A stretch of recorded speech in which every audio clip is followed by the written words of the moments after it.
हाय दोस्तों। सिंघम अगेन के बाद रोहित शेट्टी के प्लान इस बारे में बात करेंगे। मैं इसके 10 एपिसोड्स बनाने वाला हूँ। Okay, it's not for views, it's for fact. जो रोहित शेट्टी का जो प्लान था उसके बारे में बात करने वाला हूँ मैं। और अजय देवगन के फैंस जो भी होंगे उनको ये डेफिनेटली एपिसोड पसंद आएगा। जो रोहित शेट्टी भी अजय देवगन के फैंस होंगे वो ना देखे एपिसोड तो फ़र्क नहीं पड़ता है, क्योंकि रोहित शेट्टी की सच्चाई सुनने में हर एक में दम नहीं होता। और जो रोहित शेट्टी के स्पेशल फैंस हैं वो तो ना देखे तो बेटर है, क्योंकि आई डोंट केयर, मुझे तुम कुछ भी बोलो मुझे फ़र्क नहीं पड़ेगा। लेकिन जो सिंघम अगेन के साथ इसने जो गेम किया है उसको एक्सपोज करना ज़रूरी है। हालांकि भूल भुलैया का 80 जो 80 करोड़ का कलेक्शन है जो कॉरपोरेट था वो भी मैं एक्सपोज करूँगा बहुत जल्दी। बट यहाँ पे क्योंकि जो अजय देवगन और रोहित शेट्टी लोगों को लगता है कि बहुत अच्छे दोस्त है, या फिर अजय देवगन को भी ये लगता है कि ये मेरा बहुत बड़ा अच्छा चाहने वाला टाइप का दोस्त है मेरा। तो इवन इस बार अजय देवगन को ये चीज़ें पता चली है, जो कि बहुत अच्छा हुआ, क्योंकि होना ही था कभी ना कभी ये चीज़। अब चलो हम थोड़ा सा बैक में जाते हैं। 2013 चेन्नई एक्सप्रेस, 2014 सिंघम रिटर्न्स, 2015 दिलवाले, अगर मैं सही हूँ तो यही है एक सिनारियो था। 2010-11 या 9-10 कुछ वो गोलमाल 2 गोलमाल 3। जब दिलवाले से पहले चेन्नई एक्सप्रेस ब्लॉकबस्टर गई थी, दिलवाले हिट तो गई थी शायद जितना मुझे याद है। तो जब चेन्नई एक्सप्रेस ब्लॉकबस्टर गई थी उसके बाद सिंघम रिटर्न्स जब आई वो बहुत जल्दबाजी में बनाई रोहित शेट्टी ने। बट जल्दबाजी में बनाई, लेकिन सिंघम का एक 2011 में आई थिंक सिंघम आई थी 1, बराबर है। बाद में वो चेन्नई एक्सप्रेस, बाद में सिंघम रिटर्न्स। तो सिंघम 1 का हाइप 3 साल बाद भी कम नहीं हुआ था, इसलिए सिंघम रिटर्न्स ठीक ठाक से स्टोरी के साथ भी चल गई। बट वो बहुत जल्दबाजी में बनाई थी रोहित शेट्टी ने, क्योंकि उसको दिल वाले पे ज़्यादा काम करना था और चेन्नई एक्सप्रेस पे भी उसने ऑलरेडी काम किया था। और उसके बाद तो उसका तीसरा भी प्लान था कि कोई और एक एक्सप्रेस बनाने वाला था, वो शाहरुख दीपिका के ही साथ। बट वो बाद में प्रोजेक्ट कैंसिल हुआ, या दिल वाले के बाद उन लोगों में थोड़े क्लैशेस हुए। उसके बाद अचानक उसको वापस रोहित शेट्टी को याद आया कि यार अपना बंदा, अपना दोस्त तो अजय देवगन है। हालांकि दिल वाले के वक्त भले ही अजय देवगन की वाइफ ने काम किया होगा उस फिल्म में, बट कोई जिक्र हुआ नहीं था वैसे कि अजय की एक फिल्म थी। हाँ मतलब वैसा एक बोलते ना एक तरीके से फॉर्मेलिटी वाला जिक्र किया था उसने हाइप बढ़ाने के लिए।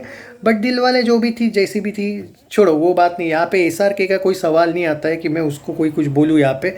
It was only Rohit Shetty जिसने अजय को बाय करने की कोशिश की थी, और एसआरके के साथ ही मैं कंटिन्यू काम करूंगा। ये प्लान वो दिलवाले की वजह से उसका फ्लॉप हो गया, क्योंकि जो एक्सपेक्टेशन थी शाहरुख खान को दिलवाले से वो चेन्नई एक्सप्रेस से ज़्यादा थी, क्योंकि उसने वो जोड़ी जो उनकी फेमस जोड़ी थी शाहरुख का, जो वो नहीं हुआ था। हालांकि चेन्नई एक्सप्रेस से ज़्यादा ही एक्सपेक्टेशन थी, वो नहीं हो पाया था। तो भाई शाहरुख ने भी टाटा बाय बाय ही कर दिया था इसको। लेकिन इसको अचानक याद आया फिर अजय देवगन, तो उसने सिम्बा में वो सिंघम का कैमियो घुसाड़ दिया। बाद में गोलमाल आई, गोलमाल में भी अजय याद आया इसको। बाद में तुम्हारी वो सूर्यवंशी भी आई, उसमें भी अजय याद आया कैमियो के लिए। बाद में जब सर्कस के वक्त इसने एटीट्यूड दिखाना शुरू किया, ज़्यादा कुछ बिना बताए बाकी गोलमाल की टीम को, इसने सर्कस को गोलमाल यूनिवर्स में कनेक्ट करने की कोशिश की, वो अनाथ आश्रम वाला एंगल। और उसको वो अच्छी नहीं जाने के बाद वापस अजय देवगन याद आया। अरे भाई अगर अजय देवगन याद आया तो थोड़ी तो अच्छे से दोस्ती निभा लेता। जब ये फिल्म सूर्यवंशी एंड में फ़ोन याद है ना, फ़ोन वाला कन्वर्सेशन अजय देवगन धमकी देता है जैकी श्रॉफ को, वो यूनिफॉर्म वाला सिंघम जो एक एटीट्यूड था, उसके बाद वाली फिल्म सिंघम 3 थी। तो भाई वो एटीट्यूड कहाँ गायब कर दिया तूने सिंघम का, और रामायण कहाँ से आ गया भाई बीच में। इट्स नॉट अबाउट दैट कि रामायण उसने अच्छा बनाया या नहीं, वो तो बनाया, बट सिंघम में रामायण का कौन सा एंगल था। भाई मुझे मत सिखाओ, धार्मिक में आप लोगों से ज़्यादा हूँ, तो वो तो सवाल नहीं आता है। बात ये है कि एक कॉप यूनिवर्स की फिल्म में रामायण का कनेक्शन, उसका कोई लॉजिक ही नहीं है। कि मतलब ठीक है तुम दिखा रहे हो कि वो भाई एकदम श्री राम जी जैसा एक अच्छा कैरेक्टर है और ये, अरे भाई वो सब पता है, बट हमें वो नहीं देखना ना। मतलब जब कोई रामायण, भाई तुम धार्मिक फिल्म बना लेते हैं अजय देवगन के साथ, कोई स्पेशल इतना है तो सिंघम कौन है? और कहाँ गए वो डायलॉग, मी बाजीराव सिंघम मराठा है, मी मराठा, आता माझी सटकली, वेयर इज दैट? जख्मी शेर, तबाही, क्या कहाँ गया वो सब? ये कौन सा सिंघम था भाई? वो ब्लैक ड्रेस रुद्र का अजय देवगन लेके आया ये लोगों ने। रुद्र का वो, मैं अजय देवगन के लुक्स को कुछ नहीं बोल रहा हूँ, ही वॉज गुड, और उनको जो काम मिला है बाकी क्या कर सकते हो इससे ज़्यादा। उनको जो काम दिया गया है, डायलॉग दिए गए, वो वही बोलेंगे। लेकिन यार अजय देवगन ने भी तो एज अ को प्रोड्यूसर कुछ तो भाई इसको रोकना चाहिए था। उस वीएफएक्स की वजह से जो रेड चिलीज के साथ इन्होंने डील किया था, 150 करोड़ का वीएफएक्स बढ़ गया। वो रामायण की वजह से 150 करोड़ का बजट एक्स्ट्रा बढ़ गया। यह फिल्म तो भाई 150-200 करोड़ में बनने वाली थी। सोचो इसको सुपर हिट का वर्डिक ऑटोमेटिक आ जाता कि नॉर्मल। पहली बात तो ये नॉर्मल फिल्म बनती ना, ये 400 करोड़ नेट कलेक्शन कर लेती। मुझे 500 का नहीं पता, लेकिन कम से कम 400 नेट में कर लेती, विथ क्लैश कर लेती भाई। अब मेन मुद्दे पे आता हूँ मैं कि क्यों किया इसने। इसके पीछे सबसे बड़ा रीज़न ये है। अब आप बोलोगे फिर 10 एपिसोड्स की क्या ज़रूरत है। I will try my best. 10 नहीं 5 भी लाऊंगा, ज़रूरी नहीं कि 10 ही लाऊंगा। एक मैंने नंबर दिया, बट रोहित शेट्टी की रियलिटी हर एक एक छोटे छोटे वीडियो में तो नहीं हो सकती। अब आपने देखो रोहित शेट्टी का क्या प्लान था। मैंने आपको 1 साल पहले एक वीडियो बना के बोला था, याद करो, कि सिंघम 3 के बाद सिंघम 4 जल्दी आएगी ही नहीं। सबसे पहली बात। दूसरा, मैंने ये भी बोला था रोहित शेट्टी का एक बहुत बढ़िया प्लान है आगे चल के। बढ़िया यानी कि वो फैंस के लिए बुरा है, लेकिन उसका दिमाग देखो। उसका इनडायरेक्टली ये कहना है अक्षय अजय की जो उम्र है उसने इनडायरेक्टली रिप्लेसमेंट भी ली है। वो हमेशा देखो, आप देखो, अब इसने टाइगर को लिया। हालांकि विकी कौशल को लेना चाहता था वो टाइगर के रोल में। उसने ये भी स्टेटमेंट आपने देखा होगा, 3-3 4-4 बार बोला है वो, कि विकी कौशल इज़ लाइक अजय देवगन। आपने सुना होगा ये स्टेटमेंट, अभी 1 महीने पहले भी बोला। उसका यही प्लान है सिंघम में आगे चल के अजय को रिप्लेस करके एक तो विकी कौशल घुसार देने का, या फिर टाइगर श्रॉफ। पर अब एसीपी सत्या पे वो स्पेशल ही फिल्म बनाने वाला है। तो ये जो अभी मक्खन लगा रहा है ना विकी कौशल को, तो ये definitely Vicky Kaushal is a good actor, no doubt at all.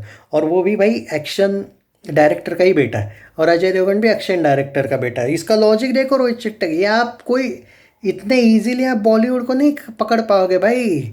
Study करनी पड़ती है बॉलीवुड की। अजय देवगन एक्शन डायरेक्टर का बेटे को एक्शन डायरेक्टर का बेटा ही करेगा replace. He will be the next Singham, he might be, मैं कंफर्म नहीं बोल रहा हूँ। ओके, सूर्यवंशी का रिप्लेसमेंट इन्होंने कहाँ से लाया। हालांकि उसके पास उतना स्टारडम नहीं है सिद्धार्थ मल्होत्रा के पास, बट स्पेशल स्काई जो पुलिस फोर्स है, वो जो भी था वो इंडियन पुलिस फोर्स क्यों लाया उसने। दूसरी चीज़ देख लेना, ब्रदर्स में अक्षय और सिद्धार्थ मल्होत्रा दोनों भी थे। दोनों ने ऑलमोस्ट सेम लुक लगाने का भी कोशिश की थी। दोनों भी 6 फीट प्लस है, 6 फुट के ऊपर है हाइट दोनों की, बराबर है। दिमाग देखो रोहित शेट्टी का, ये आप सोचो ही नहीं ये चीज़। एसीपी सत्या पे स्पेशल फिल्म, दीपिका पे स्पेशल फिल्म, और अब बचता है तीसरा कौन, तो रणवीर सिंह। अब रणवीर को क्यों करेगा वो रिप्लेस। रणवीर का थोड़ी ना उम्र 50 के पार है। ये है प्लान, ये है कॉप यूनिवर्स को यंग बनाने का। कोई नहीं जानेगा ये चीज़, छोटी छोटी चीज़। अब आप बोलोगे फिर इसने चुलबुल सिंघम क्यों लाई। उसने चुलबुल सिंघम लाई ना, उसने सिंघम 4 थोड़ी लाई। और अब अच्छी नहीं गई है फिल्म तो पता, मतलब सेमी हिट गई है, तो मुझे डाउट है कि चुलबुल सिंघम आएगी या नहीं। बट आएगी तो भी वो सलमान खान को ज़्यादा आगे रखेगा, क्योंकि उसको आगे चल के दबंग 4 भी तो बनानी है। उसका जो प्लान है, उसका प्लान यही है कि सलमान को भी इम्प्रेस कर दूँ। तो सलमान का फ़ैन फॉलोइंग यहाँ पे आ जाएगा। अजय ऑलरेडी सिंघम की वजह से अब ओके टाइप्स ज़्यादा काम इसके साथ करेगा नहीं, शायद गोलमाल पे ही करेगा बस। बट कॉप यूनिवर्स सामने से ही अजय बोलेगा कि यार मुझे सिंघम 4 नहीं करनी है। मतलब रोहित शेट्टी ये भी दिखा देगा कि भाई तुम बोल रहे हो नहीं करनी है, मैं तो करने वाला था। उसने सिचुएशन ही ऐसी कर दिया अजय देवगन के लिए कि अजय सामने से सिंघम 4 को मना करे। और इस बार जो सिचुएशन बनी है इसमें तो अजय खुद सामने से मना कर देगा सिंघम 4 को। यही तो प्लान था कि मैं तो नहीं बनाना। कभी कभी होता है ना कि मान के चलो मैं कुछ करना नहीं चाहता हूँ, लेकिन मैं इनडायरेक्टली ऐसी सिचुएशन क्रिएट कर देता हूँ कि सामने वाला ही बोल दे कि भाई तू मत कर, या फिर सामने वाले ही बोल देता है कि भाई मैं नहीं करूँगा ये वाला गेम। भाई आपको लगेगा ये बहुत आगे जा रहा हूँ मैं ना, you don't know Rohit Shetty. वो उसको इतना इजी मत समझो, वो बहुत बड़े लेवल का है भाई। अगर आपको सीरियसली लगता है कि वो इतना भोला है, 30 साल से इंडस्ट्री में, उसको पता नहीं था सिंघम लोगों को सिंघम कैरेक्टर से क्या एक्सपेक्टेशन है, पता नहीं था। आपको सीरियसली लगता है कि हम इतना बड़ा ज्ञान देते हैं, उतनी तो मेरी उम्र भी नहीं है जितना वो इंडस्ट्री में है, तो हम इतने बड़े ज्ञान देते हैं। अगर हम ये सोच सकते हैं कि भाई वो, तो फिर वो क्यों नहीं सोचेगा। आपको लगता है कि वो नहीं सोच पाएगा।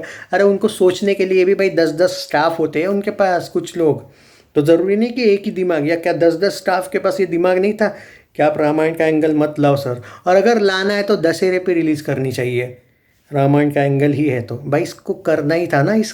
और दूसरी बात सबसे इम्पोर्टेंट, इसने ना प्रमोशन किया फिल्म का ढंग ढंग से, इसने ना पोस्टर दिया, 125 करोड़ के बाद वाला पोस्टर ही नहीं दिया इसने कभी, ताकि फिल्म की हाइप भी ना बढ़े। देखो जब भी पोस्टर आता है ना, हाइप बढ़ती है ऑटोमेटिकली, थोड़ा सा लोग एक्साइटेड होते हैं। चलो 200 पार हुई, 250 पार हुई, तब भी नेट कलेक्शन और वर्ल्ड वाइड 400 का भी पोस्टर नहीं दिया। अब इसके बाद भी आपको रोहित शेट्टी भोला लगता है तो भाई मुझे बख्श दो, मुझे माफ़ कर देना, नहीं बनाऊंगा उस पर वीडियो बस। Take care.